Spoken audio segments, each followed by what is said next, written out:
It is the world's fastest growing faith. One of every 4 people on earth finds spiritual peace in the words of the Quran. Nearly 1,400 years ago, the angel Gabriel came to Muhammad with revelations that he was to deliver to all of mankind.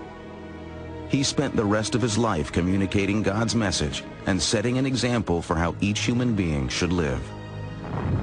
Today, many Americans associate Islam with images of violence and hatred. But such scenes are the work of a few suicidal fanatics. Their actions directly contradict the teachings of Muhammad and cloud the memory of a man who long ago brought a new message of hope and serenity.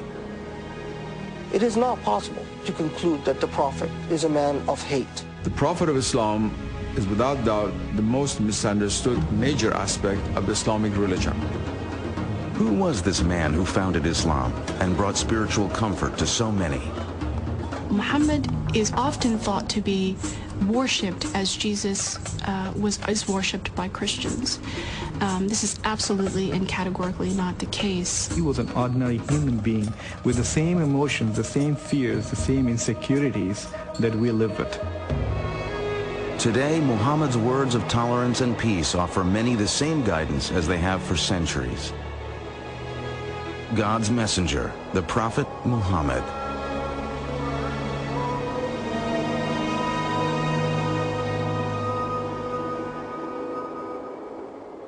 Out of respect for the beliefs and practices of Muslims, no image of the Prophet Muhammad or his immediate family will be shown in this biography. Allahu Akbar, Allah. 5 times each day, over 1.5 billion people turn toward the ancient city of Mecca and offer their prayers to Allah. From New York to Indonesia, from Nigeria to the steppes of Central Asia, Muslims repeat the words first learned 1,400 years ago from the lips of a humble merchant and gentle teacher named Muhammad. There was a time when he was very poor and he had only one blanket and he needed it, but there was a cat sleeping on the blanket. So he tore that part out, which was under the cat, because he did not want to disturb the cat, and he took the rest of the blanket and went away.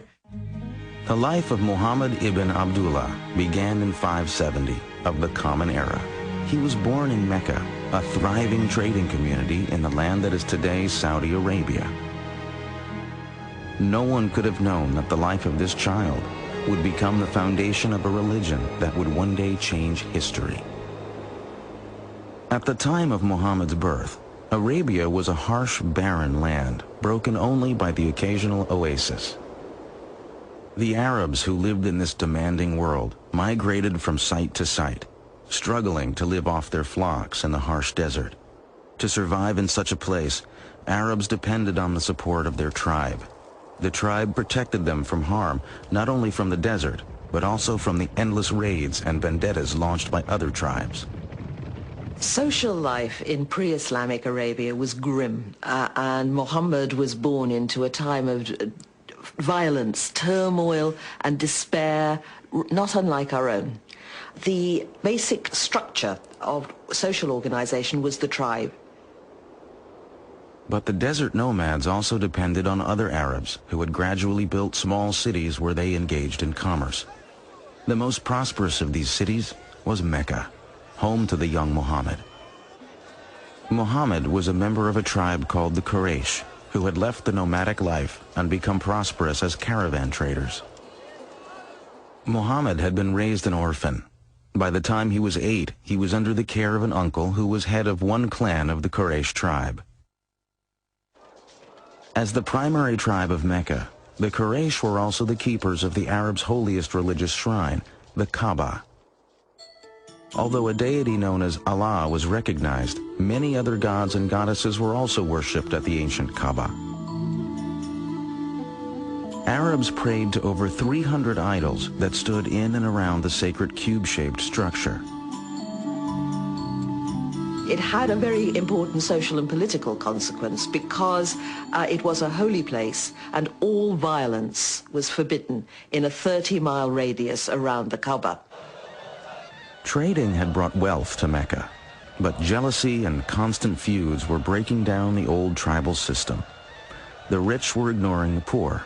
Some felt that the old Arab religion needed change. Jews and Christians had had their prophets of reform. Just as Moses and Jesus had provided inspiration and renewal, many in Mecca now longed for a new spiritual revitalization.